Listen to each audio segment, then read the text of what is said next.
అనూహ్యంగా ముగ్గురికి భాజపా టికెట్లు 6 లోక్సభ స్థానాలకు అభ్యర్థులు పడిన మాజీ సీఎం కిరణ్ కుమార్ రెడ్డి పురంధరేశ్వరికి టికెట్లు సీఎం రమేష్ వరప్రసాద్ కొత్తపల్లి గీత శ్రీనివాస వర్మలకు ఇది మొత్తానికి 6 ఎంపీ టికెట్ల సంబంధించి భారతీయ జనతా పార్టీ నిన్న టికెట్లు అనౌన్స్ చేసింది. తెలుగుదేశం పార్టీలో పొత్తులో భాగంగా 6 ఎంపీలు ఇచ్చింది. తెలుగుదేశం పార్టీ 0.5% ఓట్లు లేని పార్టీకి 6 ఎంపీలు ఇచ్చింది, 10 ఎమ్మెల్యే స్థానాలు ఇచ్చింది. 6 ఎంపీలకు సంబంధించి నిన్న ఇచ్చారు. అరకు నుంచి కొత్తపల్లి గీత వైఎస్ఆర్సీపీ గతంలో ఉండేది. అదేవిధంగా రాజంపేట నుంచి మాజీ సీఎం కిరణ్ కుమార్ రెడ్డి, రాజమండ్రి నుంచి పురంధరేశ్వరి, అనకాపల్లి నుంచి సీఎం రమేష్, తిరుపతి నుంచి వరప్రసాద్, నిన్ననే వైఎస్ఆర్సీపీ నుంచి సిట్టింగ్ ఎమ్మెల్యే ఇప్పుడు గూడూరు నుంచి, గతంలో చిత్తూరు ఎంపీగా కూడా చేసిండు వైఎస్ఆర్సీపీలో 2014లో. ఆయన నిన్ననే జాయిన్ అండి. నెక్స్ట్ కండ కప్పుకొని వెంటనే టికెట్ అనౌన్స్ అయింది తిరుపతి నుంచి. అదేవిధంగా నరసాపురం నుంచి శ్రీనివాస్ వర్మ, ఇది ఒక ట్విస్ట్. నరసాపురం నుంచి రఘురామకృష్ణరాజు వైఎస్ఆర్సీపీ సిట్టింగ్ ఎంపీగా ఉన్నాడు.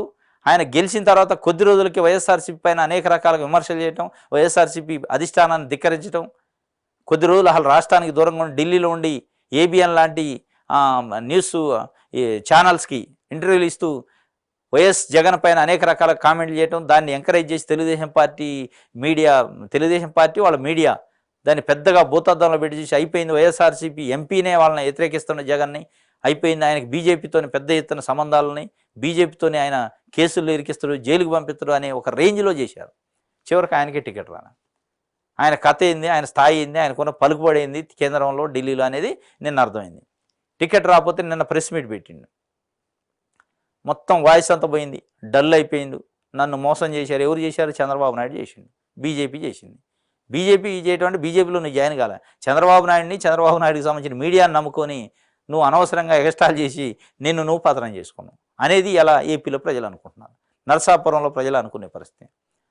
ఏబిఎన్, ఈనాడు, TV5 వీళ్ళని నమ్ముకొని వీళ్ళ వల్ల ఏదో అనగురుద్ది, వీళ్ళు ఏదో ప్రచారం నాకు ఇస్తాను అనుకుంటే వాళ్ళు నిన్ను వాడుకున్నారు. పావులేక నిన్ను వాడుకొని ఇట్లా టిష్యూ పేపర్ లెక్క పక్కకి ఇసిరేశారు. అక్కడ కొత్త వ్యక్తికి టికెట్ ఇచ్చారు. ఇప్పుడు మొత్తం లోగొంతు పడి చిన్నగా మాట్లాడుతాను. ఇది ఇట్లా ఉంటుంది అనమాట. ఏబిఎన్, TV5 ఇట్లాంటి ఛానల్స్తో పెట్టుకొని ఇట్లాంటి తెలుగుదేశం పార్టీ నాయకులతో పెట్టుకుంటే ఏముంటుందంటే ఇది ఉంటుంది కథ. వాడుకొని వదిలేసే రకం. వాళ్ళని పావుగా వాడుకుంటారు.